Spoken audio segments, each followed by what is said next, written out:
Ibadan, July 28, 1966. The situation was tense. Northern civil servants, chiefs, and traditional rulers who had traveled to the south for the conference of traditional rulers were ready to leave, apprehensive of being targeted in the so-called Plan 15 Igbo bluff. This video is a full account of the July 29, 1966 coup in Nigeria, detailing how General J.T.U. Aguiyi Ironsi was overthrown in a northern counter-coup. There were erroneous reports that the conference hall was going to be bombarded. Nevertheless, the military governor, Lieutenant Colonel Francis Adekunle Fajuyi, hosted a grand reception in the evening, which belied the simmering tensions beneath. The hand of fate was beckoning. Ironsi and Fajuyi both served in the United Nations Organization for Congo peacekeeping operations from 1960 to 1964. Fajuyi was a well-known Nigerian officer who was the first to get an international military citation. Nonetheless, in response to a call from Lieutenant Pam Nwadikon in Abeokuta, Lieutenant Garba Dada Paiku roused other northern officers at the 4th Battalion, including Major T.Y. Danjuma, who was staff officer at Army Headquarters, and had accompanied Major General J.T.U. Aguiyi Ironsi from Lagos and was temporarily staying at the Letmark Barracks. Dada told Danjuma, "Sir, we will have to do the same thing. The most important target is the Supreme Commander. For as long as he is there, everything we are doing here is nothing. We should go there." Following a brief discussion with Lieutenant Ibrahim Bako and Lieutenant Abdullahi Sheleng, a short phone call to Lieutenant Colonel Moritala Mohammed in Lagos was made, since Mohammed had previously asked the boys to stand down from their pre-planned coup. Mohammed, on the other hand, originally advocated prudence, since he was unsure whether his earlier clash with Auna means that Igbo officers and troops in Lagos were already armed, and as Auna had threatened, he may have the upper hand. Danjuma, Dada, Bako, Sheleng, and the duty officer James Onoja opted to ignore Mohammed and proceed with operations in Ibadan, fearing that exposed northern mutineers in Abeokuta would be isolated and hence likely captured and accused if they delay action. Because Danjuma did not bring battle gear to Ibadan, he borrowed one from Lieutenant James Onoja, who had just returned from a course in the United States, and put it over his pajamas. Danjuma then armed himself with a hand grenade to commit suicide if the mission failed. Soldiers were then rapidly chosen from infantry companies led by Onoja and Sheleng at Mokola, while Sheleng took one group to man checkpoints along the Lagos and Abeokuta routes to protect the city's southern approaches. Major Danjuma was accompanied to the government house in the early hours of July 29, 1966 by 24 soldiers under Lieutenant James Onoja. Some say in 2 Land Rovers mustered by the motor transport officer, Lieutenant Jerry Useni.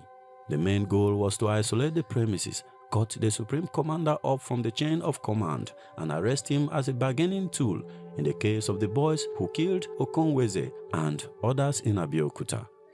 The government house was already guarded by the National Guards Company led by Lieutenant William Welby, who was in charge of the 106mm recoilless rifle group, as well as some troops on duty from the 4th Battalion who reported to the battalion adjutant as well as the duty officer.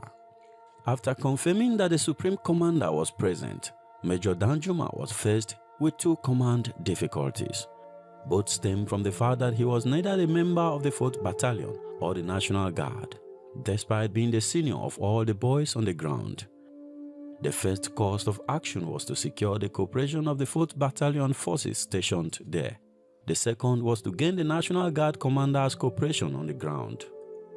To deal with the first difficulty, he requested that the adjutant Paiko issue a legal order requiring all his men on duty to be disarmed by the duty officer, Onoja, who was on the scene to perform a legitimate inspection. They were legitimately vetted after being disarmed by the duty sergeant, and those who could be trusted that these northerners were illegitimately rearmed. They were then bolstered by the pre-selected group that Danjuma had brought along with Onoja from the barracks. To deal with the second issue, he went straight to Lieutenant William Welby and got his support. This wasn't a really difficult task. Despite the fact that they were in separate cells, Welby had been to separate meetings in Lagos with Joe Garba and others and was well aware of the basics of a coup attempt, even though he did not expect one that night. Danjuma was under pressure from the boys on the ground to continue the operation once the building was surrounded, and the 106mm gun was positioned in support. There were suspicions that General Ironsi was aided by Juju and that he may disappear at any time using his crocodile based on Congo folklore. Junior officers who had joined the party advocated for a quick assault, with some even recommending a rerun of the Nziogo assault on the Nasarawa Lodge in Kaduna in January. They wanted to utilize the 106mm weapon to take out the complex. But Danjuma stood firm against the pressure. Lieutenant Colonel Hilary Njoku, commander of the 2nd Brigade in Lagos, then walked from the main building and proceeded to walk right by the on-duty soldiers on his way to the gate.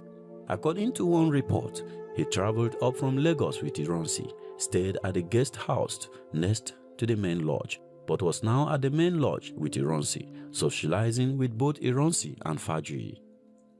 According to one account, he traveled up from Lagos that evening to brief the commander-in-chief when suspicion of a coup spread among senior Igbo officers in Lagos. He was fired at by soldiers who had been ordered not to let anyone go when he attempted to leave the premises, ostensibly to mobilize loyal units, and he reacted in kind. Some believe he was the first to fire. He escaped with serious injuries according to some reports. Njoku made it way to University College Hospital at first,